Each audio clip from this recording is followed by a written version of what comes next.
Welcome back to Max Tech Studios, and today I'm going to show you how to activate your Mint mobile phone service. So you're going to need one of these Mint mobile SIM cards. I picked this up at Best Buy, and as you can see, it comes with the 3-month option. So Mint Mobile sells their plans in bulk, so you can prepay for the next 3, 6, or 12 months. So the SIM kit will come with 3, at least if you get it from Best Buy. And at least at my local Best Buy, you can either buy the 3 gig option or the 8 gig option.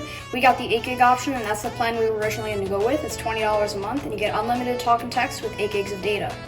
So inside your Mint Mobile SIM kit, you're going to take out the SIM card. There's just stuff all over the place in here.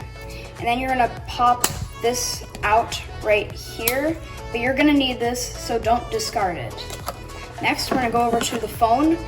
You'll need a GSM unlocked phone, so here I'll be using the iPhone SE, and you're going to need a paperclip or a SIM ejector tool. If you have a paperclip, fold it out a little bit, and then put it in here until the SIM tray pops out, like that. Now, the size will vary based on the phone you have, so mine has the smallest size SIM, but you can save this adapter for later in case you'll need it. Then put the SIM card in the tray and put the tray in the phone.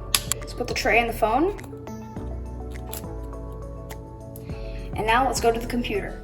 So next you're going to want to go to mintmobile.com/activate and then enter the 11-digit activation code. So it'll be on the top right corner of your SIM card.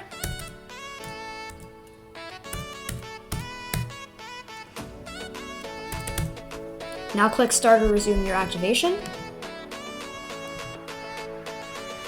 And then you're going to enter your zip code here, so you can either get a new phone number or transfer an existing one. So we'll be transferring an existing one here.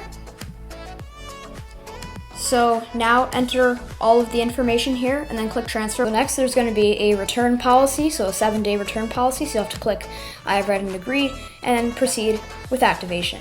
And it's going to say preparing your activation. Hang tight while we kick off the process. And now it's going to ask you to enter your credit card billing info and your address. So I'm going to do that. You need to enter your account info, including your first name, last name, email, and create a password. So now it's going to tell you that the activation is in progress, and they'll send you a message when it's finished activating. Congratulations, you're done. I hope you enjoyed this activation guide, and if you did, definitely be sure to leave a thumbs up, subscribe, and turn on the notifications. I make videos about smartphones and phone plans on my channel, so if you're interested in that, I'll leave my recommended playlist linked below. I'm Max, this has been a Max Tech Studios video, and I will catch you in the next one. Bye!